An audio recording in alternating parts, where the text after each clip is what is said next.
नमस्कार दोस्तों, स्वागत है आपका मेरे चैनल अर्नव एजुकेशन पॉइंट में। दोस्तों, जैसा कि आपको पता है, बहुत जल्द नेक्स्ट फर्स्ट ग्रेड 2021 की वैकेंसी आने वाली है। तो इस वीडियो में हम बात करेंगे सब्जेक्ट हिस्ट्री के सिलेबस के बारे में। लेकिन इससे पहले मैं आपको बता दूं कि क्वेश्चन कहां से आते हैं। सबसे पहले तो आपको बताऊं 55 क्वेश्चन आपके आएंगे सीनियर सेकेंडरी लेवल तक का जो आपका सिलेबस है वहाँ से। इसके अलावा ग्रेजुएशन लेवल तक का जो सिलेबस है वहाँ से भी 55 क्वेश्चन आएंगे। इसके अलावा दोस्तों पोस्ट ग्रेजुएशन लेवल का आपका जो सिलेबस है वहाँ से सिर्फ 10 क्वेश्चन ही आएंगे। इसके अलावा 30 क्वेश्चन आएंगे education psychology, pedagogy, teaching learning material, use of computer and information technology in teaching learning से। सबसे पहले दोस्तों बात करते हैं आपके सीनियर सेकेंडरी लेवल तक के सिलेबस के बारे में।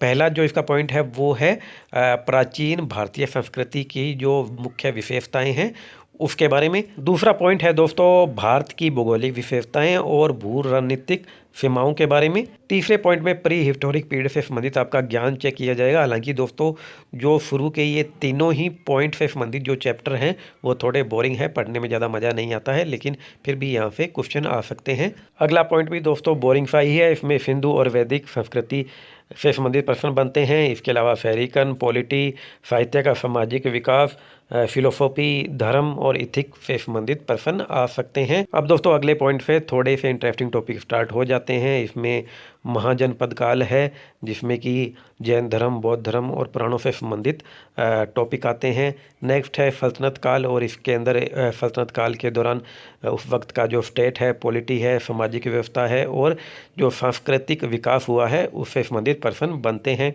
नेक्स्ट है भक्ति मूवमेंट यानी भक्ति काल के दौरान जो भक्ति आंदोलन था उससे संबंधित प्रश्न बनते हैं। सूफिज्म है, कल्चरल सिंथेसिस है। तो दोस्तों जो ये वाले टॉपिक है ये IAS और RF का जो एग्जाम होता है उसके लिए भी काफ़ी इंपॉर्टेंट है। अगला पॉइंट है यूरोपियन का भारत का आगमन और इस दौरान 18वीं शताब्दी में भारत की राजनीतिक, सामाजिक और आर्थिक स्थिति से संबंधित आपका जो ज्ञान है वो यहाँ से चेक किया जाएगा। अगला पॉइंट है दोस्तों 1757 से लेकर 1857 के बीच में औपनिवेशिक साम्राज्य की स्थापना।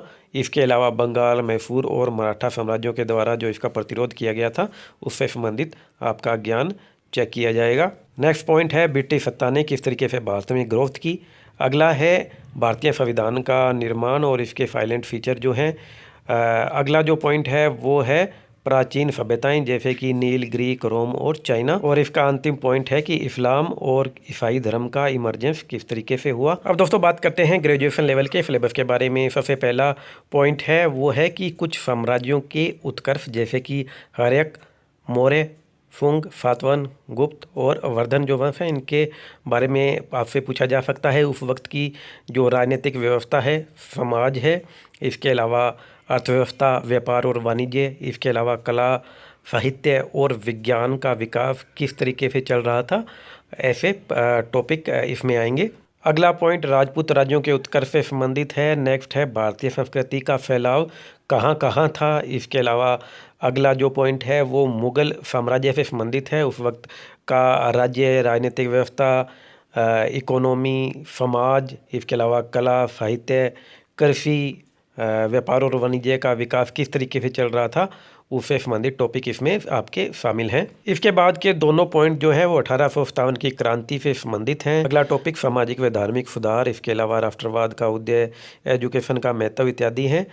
इसके बाद में इंडियन फ्रीडम स्ट्रगल है 1885 से लेके 1919 के बीच में जो भी घटनाएं हुई थी उसके बारे में आपसे पूछा जा सकता है।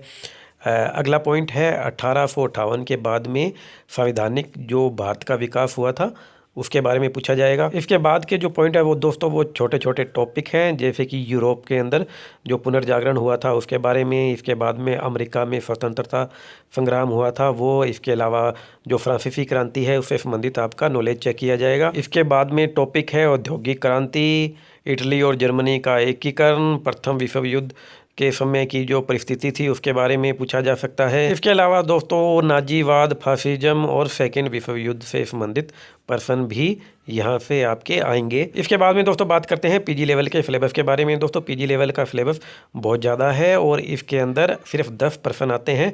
उस हिसाब से देखा जाए तो यहाँ पर आपको कम से कम समय इसको देना चाहिए। अगर आपके पास टाइम काफ़ी ज़्यादा है तो आप इसको पढ़ सकते हैं, वरना इसे छोड़ भी सकते हैं। इसके बाद में दोस्तों बात करते हैं चौथे पार्ट के बारे में दोस्तों इसमें education psychology, pedagogy, teaching learning material, use of computer and information technology in teaching learning से संबंधित प्रश्न आपके आएंगे। और दोस्तों आपको यहाँ पर विशेष ध्यान देने की जरूरत है, यहाँ से 30 प्रश्न बनते हैं। दोस्तों ये एक ऐसा पार्ट है जो अच्छे स्टूडेंट का सिलेक्शन रोक देता है। तो दोस्तों ये था हिस्ट्री का सिलेबस। वीडियो अच्छा लगा है तो इसे लाइक शेयर करना ना भूलें। Thank you.